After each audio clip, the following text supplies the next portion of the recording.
much. It is really great to be here. I hope everybody remembers. I hope you can. You know, I was here once before. Did a concert with Mr. Big. Sorry, I catch my breath here. And you know what's really nice is to do a clinic without a translator.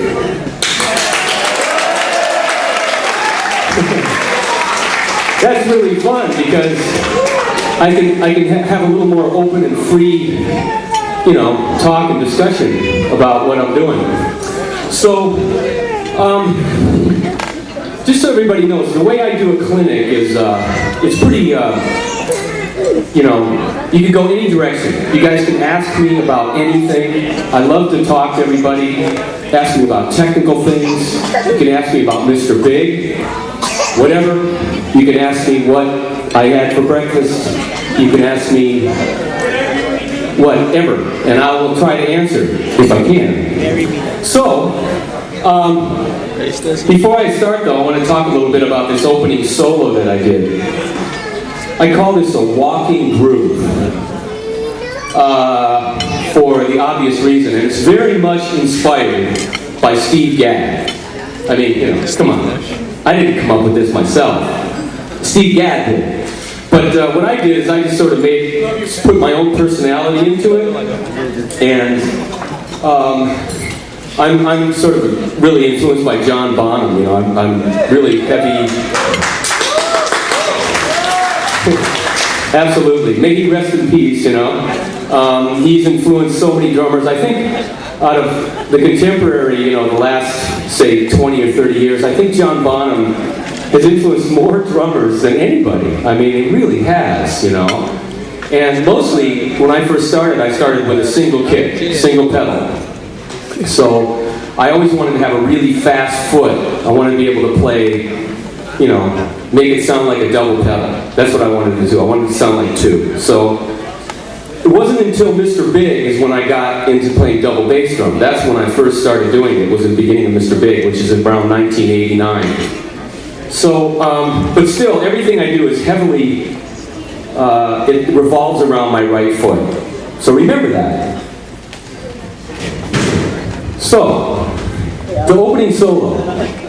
All you drummers out there, and some that aren't drummers, I call it the walking groove for an obvious reason. You do eighth notes like this. 1 and 2 and 3 and 4. Walk.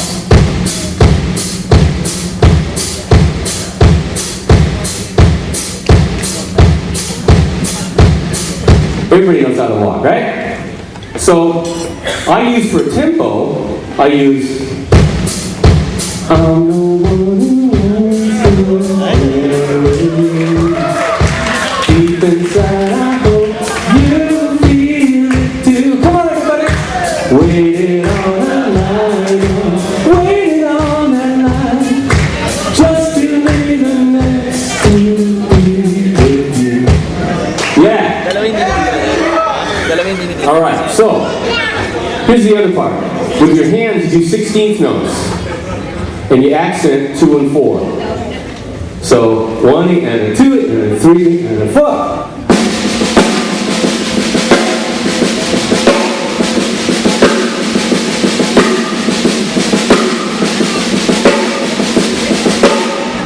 Okay, everybody understand? That's pretty easy, right?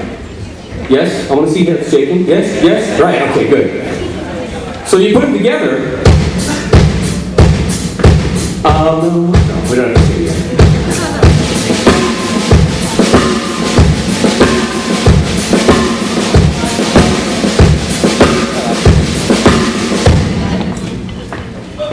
Excuse me. Okay, so, see, together. Now here's the tricky part. You just move your left hand over to the hi-hat. Keep everything the same. All the strokes the same. And what will happen is this.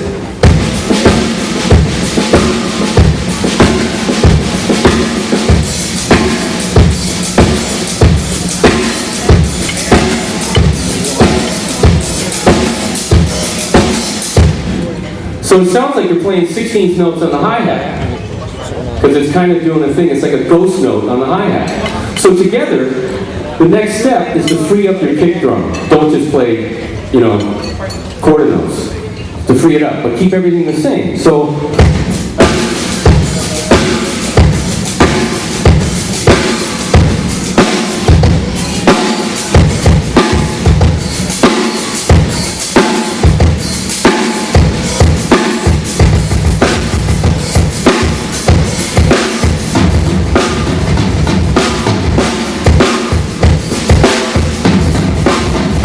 like that, okay?